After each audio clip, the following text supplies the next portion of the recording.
Hello guys, ഞങ്ങളിതാ ഡിപ്പാർട്ട്മെൻറ്റിൽ നിന്ന് എല്ലാവരും കൂടി ഗുരുവായൂർ കൃഷ്ണനാട്ടം കാണാൻ പോവാണ്. ട്രാൻസ്പോർട്ട് ബസ്സൊക്കെ പിടിച്ചാണ് ഗൈസ് പോകുന്നത്. എന്താവും നമുക്ക് നോക്കാം. പണ്ട് സ്കൂളിൽ പഠിച്ചുകൊണ്ടിരുന്നപ്പോൾ കേട്ടോ ഇങ്ങനെ ടീച്ചർമാരൊക്കെ ആയിട്ട് സ്കൂളിൽ നിന്ന് ടൂറ് പോയിട്ടൊക്കെ ഉള്ളത്.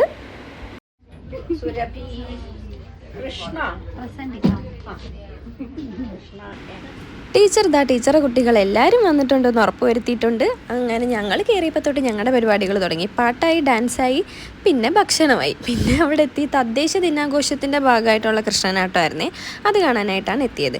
അങ്ങനെ അവിടെ എത്തി ഇറങ്ങി ഞങ്ങൾ നേരെ ഗുരുവായൂരോട്ട് വിട്ടു. അവിടെ എത്തിയ പിന്നെ നമ്മുടെ അമ്പലപ്പുഴയല്ല, ഗുരുവായൂർ കൃഷ്ണനെ ഒന്ന് കാണണമല്ലോ. അങ്ങനെ ഉണ്ണിക്കണ്ണനെ കാണാനായിട്ട് അവിടെ എത്തി.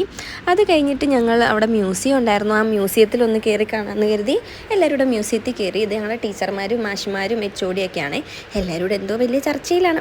അങ്ങനെ ഞങ്ങൾ ഇതേ നടക്കുകയാണ്. നടന്ന വഴി കണ്ട കാഴ്ചകളാട്ടോ ഇതും. പിന്നെ ഇതേ കേശവൻ്റെ പടവും ഫോട്ടോയും പ്രതിമയൊക്കെ ഉണ്ടായിരുന്നു. അത് കഴിഞ്ഞപ്പോൾ പിന്നെ വിശന്നു. അപ്പോൾ ടീച്ചർമാർ ഫുഡ് വാങ്ങിച്ചു തരാമെന്ന് പറഞ്ഞത് പഴയിടം രുചിയിലെത്തി. മസാല ദോശയൊക്കെ കഴിച്ചു. പഴയിടത്തിൽ നല്ല ടേസ്റ്റ് ഉണ്ടായിരുന്നു, വെരി ഗുഡ്. അങ്ങനെ ഞങ്ങളിതാ പരിപാടി കാണാൻ കയറുവാണ് ഗൈസ്. കയറിയപ്പോൾ തന്നെ ഞങ്ങൾ എല്ലാവരും കൂടി ഒരു ഫോട്ടോ എടുത്തു. ഇത്രയും പേരായിരുന്നേ പോയിട്ടുണ്ടായിരുന്നത്. അങ്ങനെ അവിടെ കയറിയപ്പോഴത്തേക്ക് പ്രോഗ്രാം 4:30 തുടങ്ങുമെന്ന് പറഞ്ഞു. 5:30 ഞങ്ങൾ കയറിയപ്പോൾ തന്നെ. അപ്പോഴും അവിടെ ഒരു പ്രോഗ്രാമും തുടങ്ങിയിട്ടില്ല. 7 മണിയായപ്പോഴാണ് കൃഷ്ണനാട്ടം തുടങ്ങിയത്. അങ്ങനെ കൃഷ്ണനാട്ടം ആരംഭിച്ചു. അവർ വീഡിയോസ് എടുക്കരുതെന്ന് പറഞ്ഞിട്ടുണ്ടായിരുന്നു കേട്ടോ, അതുകൊണ്ട് വീഡിയോസ് ഒന്നും ഉൾപ്പെടുത്തിയൊന്നുമില്ല. പിന്നെ ഞങ്ങളിതേ പരിപാടിയൊക്കെ കഴിഞ്ഞതാ പുറത്തിറങ്ങാൻ പോവാണ്.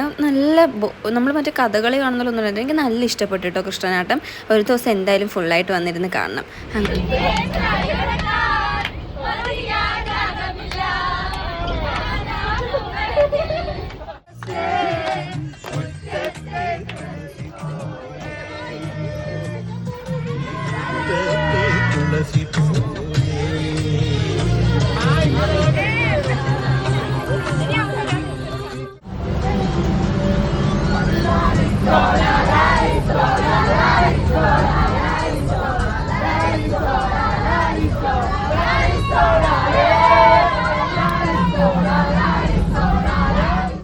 അപ്പോൾ തിരിച്ചു വന്നപ്പോൾ ഞങ്ങൾ ഡാൻസും പാട്ടും ബഹളവും പിന്നെ പോരാഞ്ഞ് ടീച്ചർമാർക്കുള്ള അമ്മ മനസ്സും പിന്നെ ആട്ടുതൊട്ടിലും ഒക്കെ പാടി കിട്ടില്ലായിരുന്നു കേട്ടോ. KSRTC ബസ് ഇത്ര മനോഹരമായിരുന്നല്ലേ.